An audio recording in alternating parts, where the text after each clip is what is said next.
এই 7টি কাজ করলে স্বামী স্ত্রীর মধ্যে কখনো ঝগড়া বা বিচ্ছেদ হবে না। 1. কখনো একে অপরের কাছ থেকে কোনো কিছু লুকাবেন না। 2. একে অপরের সঙ্গে বন্ধুর মতো আচরণ করবেন। 3. ছোটখাটো তর্কের বিষয় নিয়ে বড়সড় ঝামেলায় জড়াবেন না।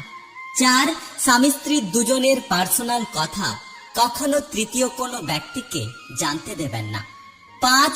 ঝগড়ার মধ্যে নিজেদের দোষ অন্যের ওপরে চাপিয়ে দেবেন না। 6.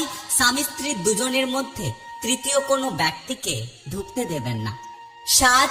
দুজনে দুজনের ছোটখাটো খুশির বিষয়গুলোর দিকে নজর দেবেন এবং সেগুলো পূরণ করার চেষ্টা করবেন। আসলে যে তোমাকে বুঝবে সে ছোট্ট একটা লাইনের কথাতেও বুঝে যাবে, আর যে তোমাকে বুঝবে না তাকে রচনা লিখে দিলেও সে